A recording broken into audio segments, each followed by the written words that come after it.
শ্রীমদ্ভাগবত। ওম নমো ভগবতে বাসুদেবায়। শ্রীমদ্ভাগবত পঞ্চম স্কন্ধ ষষ্ঠ অধ্যায়। ষষ্ঠরে দেহ বনানଳେ ঋষভ যোগরে ছাড়িলে। রাজা পরীক্ষিত উবাচ মোর সংশয় হৃদগতে ভৌমুনি ফেড় দয়াচিতে। যে ইচ্ছা বিহারী পুরুষ সকল কর্মর যেইশ। এ রূপে কিবা কার্য তার সংশয় ফেড় মুনিবর। অষ্ট ঐশ্বর্য দাতা হই এ ক্লেশ কাহিঁকি সে পাই। শ্রী শুক উবাচ এ সত্য কহিল রাজন, কহই শুণ সাবধান। ঐশ্বর্য ধন আদি যেতে নিত্যে কদর্থন্তি সমস্তে। এ মন চঞ্চଳ স্বভাব কেবে বিশ্বাস ন জীব। যাହାର মূଳ কাମ লোভ শোক মোহ যে ক্রোধ গর্ব। এ সর্ব যার মূলে থুই প্রাণী কি বন্ধন করই। কেহা সাধু করি মণে মূঢ় পামর জনবিনে। ଏବେ ହୋ ଶୁଣ ମହିପାଳ ସେ ଯେ ଋଷଭ ଆଦି ମୂଳ। ଅଖିଳ ଲୋକପାଳ ବର ବନ୍ଦନ୍ତି ଚରଣେ ଯାହାର। ସେ ଦେବ ନାନା ବିଲକ୍ଷଣ ଜଡ଼ର ପ୍ରାୟ ଆଚରଣ। ଭ୍ରମନ୍ତି ନାନା ଦେଶ ଗ୍ରାମେ যোগ শিখাই যোগী গণে। হেমন্তে গলা কেতে দিন শুণ রাজন এক মন। ঋষভ মনে বিচারিলে এ দেহ ছাড়িবি বইলে। আত্মারে মন কুহুড়াই ইন্দ্রিয় বৃতে মন নাহি।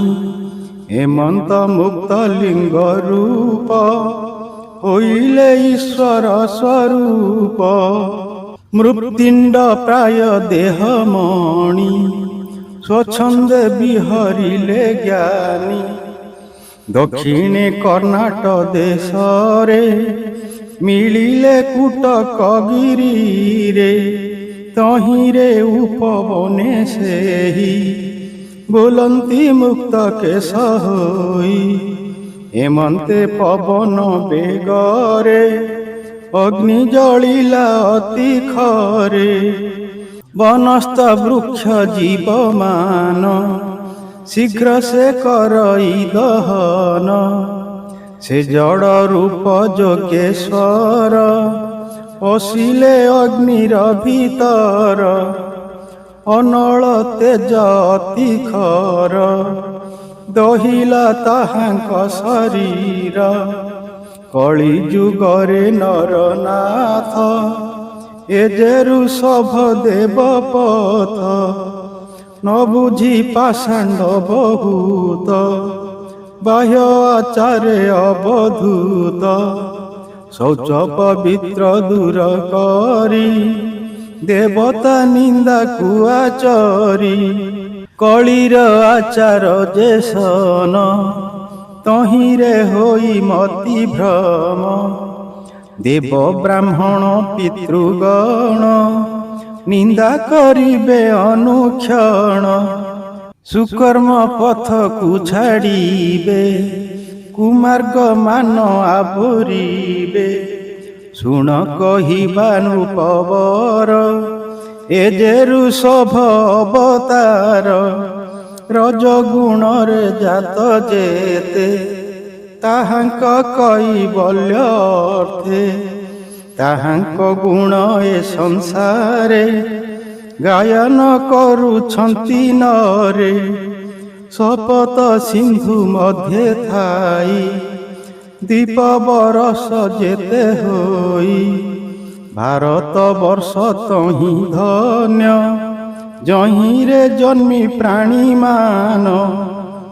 ଅଖିଳ ଜନର ଠାକୁର ତାହାଙ୍କ ଜନ୍ମ ଅବତାର। ଗାୟନ କରନ୍ତି ହରଷେ ଯେଣେ ଅଜ୍ଞାନ ପାପ ନାଶେ। ଧନ୍ୟ ଏ ପ୍ରିୟ ବ୍ରତ ବଂଶ ଯହିଁ ଜନ୍ମିଲେ ବିଷ୍ଣୁ ଅଂଶ। ଧନ୍ୟ ସେ ରାଜା ମଧ୍ୟେ ଶ୍ରେଷ୍ଠ ଭକତ ମଧ୍ୟେ ସେ ଗରିଷ୍ଠ। ଏହାର ତୁଲ୍ୟ କେ ଅପର ଯେ ବଂଶେ ଦେବ ଯୋଗେଶ୍ୱର। ବେଦ ବ୍ରାହ୍ମଣ ଗୋରୁ ଆଦି ଦେବତା ନର ଯେ ପ୍ରସିଦ୍ଧି। ଏ ସର୍ବଗୁରୁ ଭଗବାନ ଋଷଭ ପରମ କାରଣ। ତାହାଙ୍କ ଅଦ୍ଭୁତ କର୍ମ ବିଶୁଦ୍ଧ ଯେତେ ଆଚରଣ। ପ୍ରାଣୀମାନଙ୍କ ପାପ ହର ପରମ ମଙ୍ଗଳ ମନ୍ଦିର। ଶ୍ରଦ୍ଧାରେ ଶୁଣନ୍ତି ଯେ ନର ହରଷେ କରନ୍ତି ବିଚାର। ଚଞ୍ଚଳ ଚିତ୍ତ ସ୍ଥିର କରି ଯେ ଅବାବଦନେ ଉଚାରି। ତାହାଙ୍କ ମତି କୃଷ୍ଣ ଠାରେ ରହଇ ଅତି ଦୃଢ଼ତରେ। ପରମ କୃପାମୟ ତହିଁ ନିଶ୍ଚଳ ଭକତି ଲଭଇ। ଯେ ଭକ୍ତି ପ୍ରସାଦରୁ ନର ସଂସାର ବନ୍ଧୁ ହନ୍ତି ପାର। ବିଷୟ ଜଳେ ବୁଡୁଥାଇ ଭକ୍ତି ଭେଳାରେ ସେ ତରଇ। ସେ ସର୍ବ ପୁରୁଷାର୍ଥ ପାଇ ମୋକ୍ଷରେ ଆଦର ନ ହୋଇ। ଶୁଣ କହିବାନୁପବର ଯେ ଯଦୁ ବଂଶର ଠାକୁର। ଯାହାର ଭୃତ୍ୟ ତୁରାଜନ ସେ ଯେ ଅନାଦି ଭଗବାନ। ନାନାଦି ଅବତାର ବହି ସଂସାରୁ ପ୍ରାଣୀ କି ତାରଇ। ଭକ୍ତିରେ ତାଙ୍କୁ ଯେ ଭଜଇ ସେ ପ୍ରଭୁ ତାରେ ମୋକ୍ଷ ଦେଇ। ଯେ ନିତ୍ୟ ଆନନ୍ଦ ଶରୀର ଯାହାର ତୃଷ୍ଣା ଆଦି ଦୂର। ପରମ କଲ୍ୟାଣ କାରଣ ଲୋକରେ ଦୟା ପରାୟଣ।